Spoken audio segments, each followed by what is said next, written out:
There's no such thing as a small disaster. So when you call 1-800-WATER-DAMAGE of North Dakota, we come prepared to restore your life back to normal. From burst pipes to unexpected mold discoveries or fire damage, when things couldn't be worse, we come to you with our best. With empathy, local expertise, and a truck full of seriously powerful equipment. 1-800-WATER-DAMAGE of North Dakota. Restoring what matters most. 701-670-2022.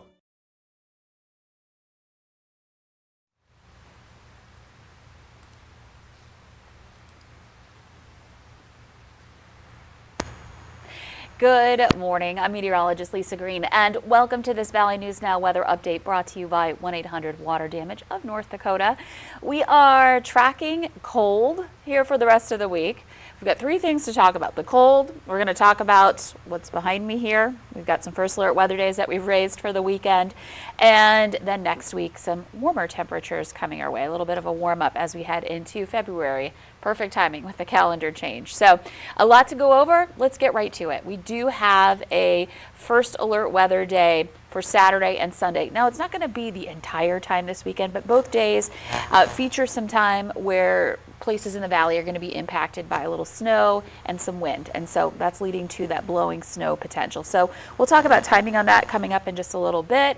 And I do want to show you just how beautiful it is out there right now. Again, it's been like this a lot of days recently where we've gotten that sunshine out, but it is frigid, and it's certainly going to be like that again today. That cold stretch continues for us here in the valley. So we do have that cold weather advisory that was in effect this morning. It is now expired, but we do have some wind chills that are still in that 30 below range. In one spot at least, Langdon checking in at 30 below right now. 21 below in Fargo. In Grand Forks, we're at 21 below. And we've got 28 below in Detroit Lake. So a pretty chilly start to our day once again here today. And, you know, it's almost 10:30. And it's still feeling pretty cold with the wind chills that we're at. And, you know, we've been talking about wind chills a lot lately. And, of course, air temperature, too, a factor as well. But wind chills, what it feels like to be out in these temperatures. Whether the wind chill is the same as the air temperature because the wind is not an impact, or that wind makes it feel colder out there than it already is. And you can see it's still cold. We've got 3 below in Fargo. We're looking at 13 below still in Langdon. So it's been a cold start yet again for today. So let's talk about wind chill.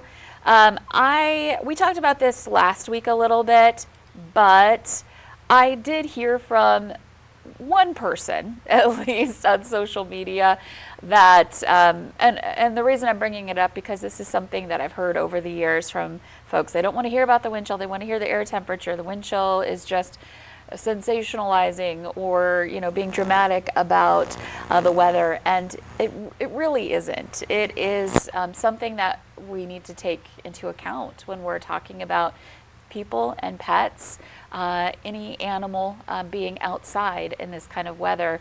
When the wind acts up, it's going to cause it to be harder on you than it would be if we didn't have any wind at all. And we know that. We know when we step outside, there's a difference between a sunny, you know, day where it's 0 but there's no wind. It's actually, once you get used to the winter time, it's not that bad. But when you add wind to the mix, it just makes it so much tougher to be outside, and it makes it more dangerous. And so that's why we highlight wind chill. And so I just wanted to go over this again to really explain it, because I don't know if it's always been explained well in the past about why it is important for us to talk about those numbers. So let's get back into it here. I'm going to explain wind chill for you yet again. So this is both kind of a weather thing and a medical thing. So important to talk about it here. So when we cool down, our bodies, you know, 98.6, sometimes a little warmer, sometimes a little cooler than that. But that's, you know, the number that we tend to talk about when we talk about the average human temperature. And so that's pretty warm when it's compared to the air temperature outside in the winter time.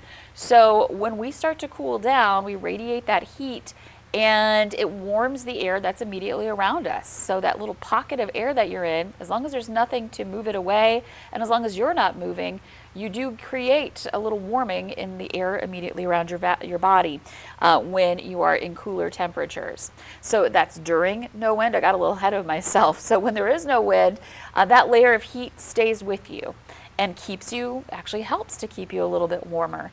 So again, we are using example of 20 degrees. So say that's our temperature and there's no wind.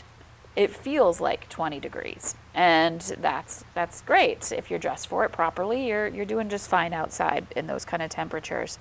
However, when in the wind chill scenario here, when it is windy, when that air is moving, it breaks up that insulating warmer pocket of air around you and carries that heat away.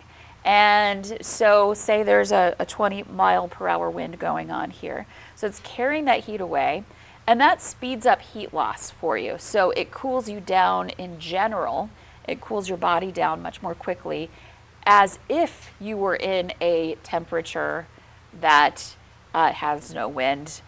So I'll explain that in just a second, but it helps to speed up your heat loss. It makes it feel colder. It also takes the heat away from the surface of your skin.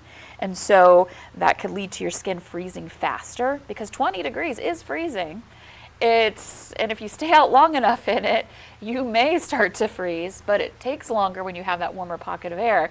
So if you've got nothing to protect you from that 20 degree and your skin's exposed, then your skin's going to freeze faster. So that makes it feel like it's actually 4 out when you've got a 20 mile per hour wind at 20 degrees. So what does that mean? Well, that means, again, that that feels like is how it is for your body if we had no wind at all. So 4 degrees when we factor in the 20 degree temperature and the wind.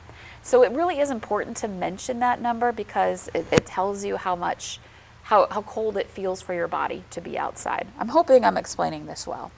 And if you have any questions, please feel free to ask them in the comments here, and I'll try to continue to explain it. So that number is significant because it helps to give us a guidance of, 50 below. Gosh, if you step out in that with no wind, you're going to be very, very cold. So that's something to factor in here as we are looking ahead to those months. So hopefully I explained that all right. We're gonna move on. We're gonna get into what's going on out there. So we don't have a lot of wind right now. It's actually about 5 to 15 miles per hour, which is doable at the temperatures we're in. We want to make sure we're layering up and bundling up and not outside for too long because our wind chills are below zero. But most of us not in that dangerous range. We start getting into that dangerous range when we start to get into that 25 to 30 below range. Those cold weather advisories get issued at 30 below. So again, most of us are above that, but there are still some places in that range. So still something to consider as you're heading out the door here for today. There is even just a little bit of wind going on. Okay, so that's the wind. Let's take a look at our wind forecast. It is not going to be that strong. We'll be in that 5 to 15 mile per hour range through the rest of the day. It was quiet this morning. It continues to be quiet as the day carries on. So in our hour by hour planner, this is actually, our currents, our last hour of radar and satellite. You can see that we're clear. We've got beautiful blue sky in lots of spots. There's more clouds out to the west toward Bismarck, over toward the Dickinson and Williston area. So they're going to kind of see more cloud cover in the coming 24 plus hours. And that's where temperatures will be a little more comfortable overnight, because that cloud layer acts as a little bit of an insulating layer, helping to trap the Earth's heat and keep our temperatures from dropping as much. But again, we're looking at some chilly temperatures ahead for tonight. Let's take a look at our hour by hour planner. So by the afternoon, we are, a reminder, the pink numbers, those are your wind chills. Your air temperature is the white number. So 2 for our forecast high for this afternoon in Fargo, but around that time it'll feel more like 13 below. And near zero around 3 p.m. in Grand Forks, but it'll feel like 14 below zero. And there will be some places along the border, northwest Minnesota, that stay below zero through the day. And so another sub-zero day in the valley. Not as intense as some of the temperatures this last weekend, but still cold and still something to factor in. We'll have some mostly sunny to partly cloudy skies. And then moving on into this evening, once that sun sets, there's nothing to warm us up. We've got, not a strong wind, but it's still a northerly wind, so cooler air continuing, that flow just continuing to drive in out of the north or northwest. And our temperatures will really drop, especially if you don't have a lot of, the wind can be interesting. It can cool you down, that wind chill effect, but at the same time, the direction it's moving in from can make a difference. So if you've got a south wind, it's going to create that wind chill factor if temperatures are low enough, but a lot of times it's also warmer air starting to move in. So that sets us up for some milder conditions if it holds. And for tonight, without the wind, and the wind overnight keeps the atmosphere mixed. It keeps the air moving and keeps it from cooling down, becoming still, and really just radiating out any heat. So if we can keep the air moving a little bit, that helps to prevent a temperature drop overnight. We don't want it too much, though, given the wind chill factor that we just talked about as well. So given the fact, as you see behind me here, we're looking at winds, and we've got two different models here. That's why this doesn't match up. But winds, I like using a different model for gusts than I do for our steady speeds. But we've got winds that are going to be, 5 miles per hour or less coming up here heading into the overnight hours. So that's going to allow our temperatures to drop, especially in areas where we're free of clouds. You can see under the clouds, Bismarck, Ellendale, we may stay above zero, but you can see into places like Fargo, we may get into the double digits below zero. And a reminder, wind chills 20s to 30 below. So another cold night ahead of us tonight. We've got another cold couple of days where highs only get into the single digits. It might be a little milder in Jamestown tomorrow afternoon, but that's still running below average. Average high for today's date is 19. So going to be a cold day ahead coming up for tomorrow. For Friday, we're going to be pretty frigid. And then this weekend, that's when we see the changes coming. We've got first alert weather days, mainly for the second half of the day on Saturday, the afternoon and into the nighttime hours, and then lasting into Sunday for some fresh snow and some wind causing that blowing snow threat. So let's talk about our next weather maker. We are looking at this weekend system, not just bringing snow, there's a chance we could see a little bit of a mix. Saturday, again, more in the afternoon, arriving from west to east. So if you're in Minnesota, you might not see that snow until later Saturday night. So a good portion of the day may be just fine for you. The wind picks up too as that snow arrives, and then Sunday morning, especially the first half of the day, snow still going on, and then the blowing snow factor with that wind. So let's time this out for you. Just a reminder, this is Wednesday, we're still 3-4 days out from this system. So timing could change a little bit.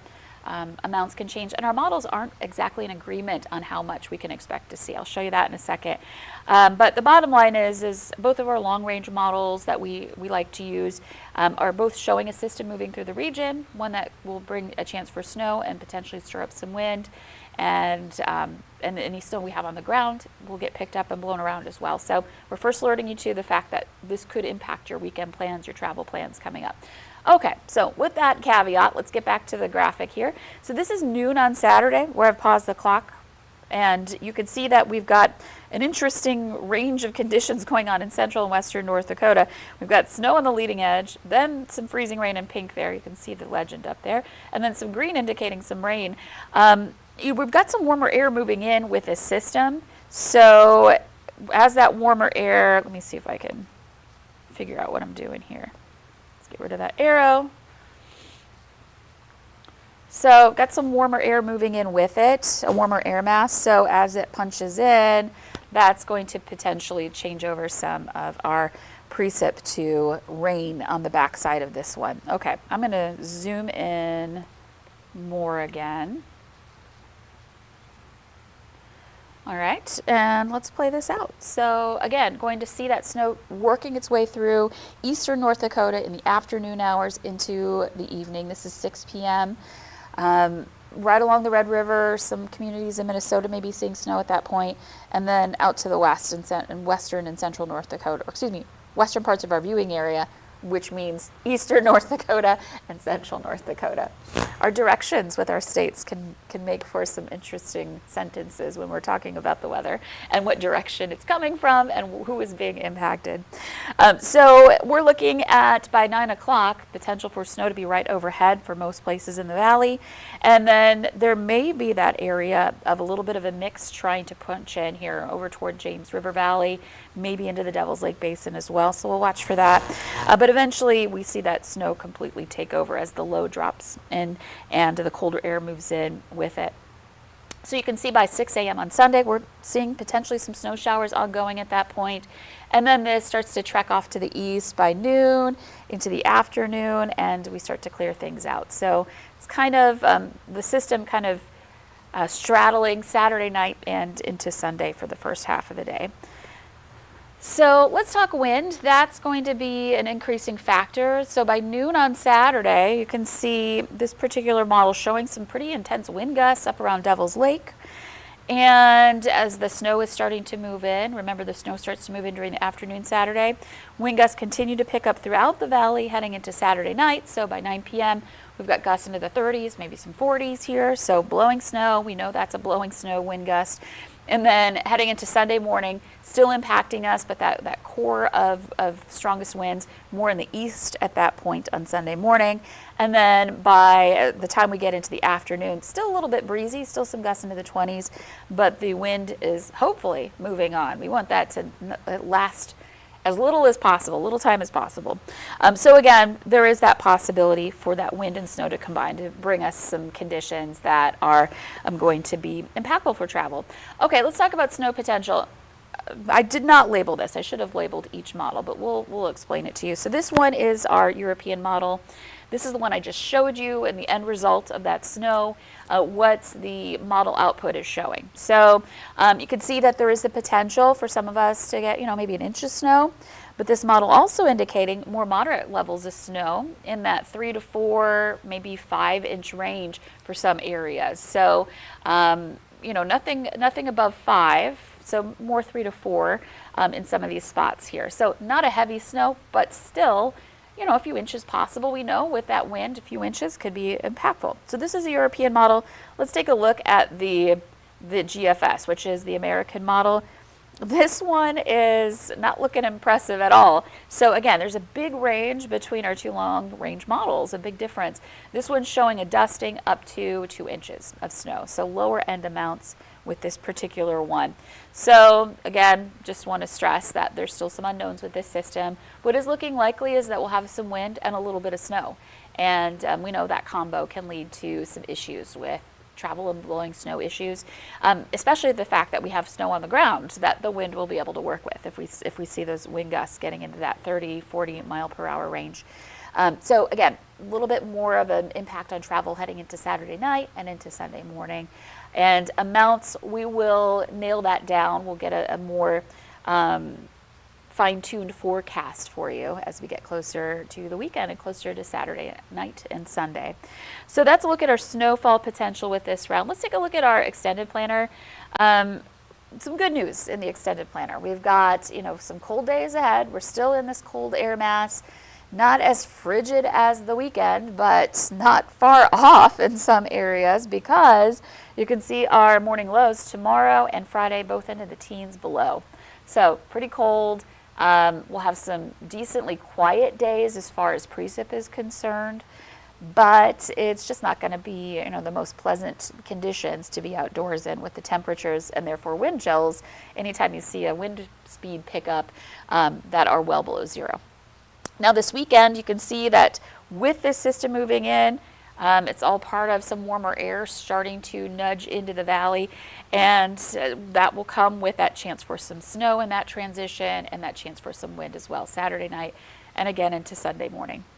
Now moving into next week, there's that potential for some warmer air, so still keeping our fingers crossed that we'll see that warmer air mass take over, because that's going to feel so much better than our recent days.